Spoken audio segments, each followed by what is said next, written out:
Hello and welcome to another exclusive review with me, Alex Belfield, here at celebrityradio.biz, where last year we had over 8.5 million minutes viewed on YouTube. This week we focus on Penn and Teller at the Rio All-Suite Hotel and Casino in Las Vegas. Penn and Teller are the bad boys of magic, the anti-magicians who push the boundaries and laugh in the face of the rabbit out of the hat illusionists. Star of Fool Us on the CW in the US and C5 in UK, Penn and Teller's TV show and specials are very different to the live show. Hugely enjoyable. On TV, Penn and Teller have warmth, wit, timing and charm. On stage, Penn is more cutting edge, irreverent and political. Here lies the problem.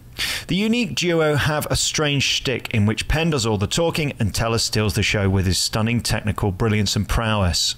I love the TV shows, but having just sat through 90 minutes of Penn and Teller live, I left deflated and frankly disappointed. Here's the problem. You see, Penn is a brilliant intellect and raconteur. However, we don't really care. We just want fabulous illusions and five-star magic.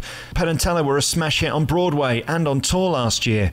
I'm not surprised. In Las Vegas, they celebrate 21 years as headliners on the Strip, but the lack of audience enthusiasm, reaction and standing ovation is concerning. You see, the Vegas crowds are very different. You see, Vegas aren't East Coast or West Coast. They're all killer, tempest fugit. The bad boys of magic are without question incredibly clever and talented, but collectively too sophisticated for their own good, especially in Sin City, or at least during the performance that I saw. This is sad for me. I want to rave about these two mavericks and innovators. You can get tickets for Penn and Teller at the Rio Hotel and Casino by putting in Penn and Teller Rio into Google. The 1,475-seater P&T Theatre was packed on an average Tuesday in Vegas. Their global appeal is undeniable. Equally, I applaud the fact that they meet and greet their fans after the show without any merchandise plugs or tacky agenda. Where I was disappointed was the delivery and the content of the show. Ultimately, that is how I have to judge them. I would like to think I'm of average intelligence, but there were parts of the show I just lost the plot and interest. I had absolutely no idea what Penn was talking about. There's the most bizarre bit with balloons, which frankly I didn't understand a word of. Penn's laborious, endless and indulgent monologue was unintelligible in my opinion, trying to score some political point that I didn't understand.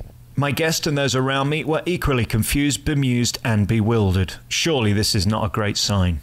Penn used the word avant-garde twice in the show. That sums up this production. Too clever and arty for me and the average punter. Just be funny and brilliant, not a smart-ass with arty delivery and mind-boggling theatrics.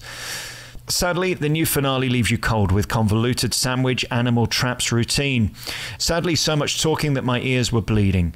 Teller admirably played along, but as both P&T left the stage, theatre and show to little applause and no standing ovation, it all just fizzled out quietly. That was such a shame and surprise considering their previous gun finale, which left the crowd stunned, shocked and excited. Here's the problem. Magicians should be magicians. The only memorable and incredible parts of this show is when Teller does sensational magic like the stunning goldfish corn trick. It's five-star spectacular, clever and breathtakingly beautiful. Equally, when Penn was ad-libbing and being himself, it was glorious, but akin to Copperfield, when these guys enter into these long and ponderous monologues, it's painfully dull. Penn and Teller are magical geniuses, so why don't we get to see this in the show? My lesson in Vegas, opposite to Broadway and London, is that script is king. The reason we feel Criss Angel has the best magic show by a mile in Vegas is that it's all killer, no filler. The obsessions that people have in the business about his show is irrelevant. He's a master entertainer who gives the audience what they want. It seems to me the likes of Penn and Teller could learn from this. The Vegas minute is twice as quick as the New York and London minute. Why? Because the shows are half the length. Cut the crap and give us a spectacular magic show. We really don't care how you feel or what you think. We just want to be amazed. I'm so disappointed to write this review. Penn and Teller's TV specials are brilliant. Fool Us is great entertainment, but their Vegas show left me bored and cold. Please rethink the tone, I beg you. You're both better than this. I hate to say it, but a 2-star show with rare 5-star moments from Teller.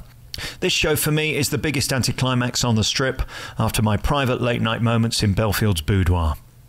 You've been listening to another review by me, Alex Belfield, here at celebrityradio.biz, where last year we had over 8.5 million minutes viewed on YouTube. You can check out all of our hundreds of interviews and reviews at www.celebrityradio.biz. Ta-da!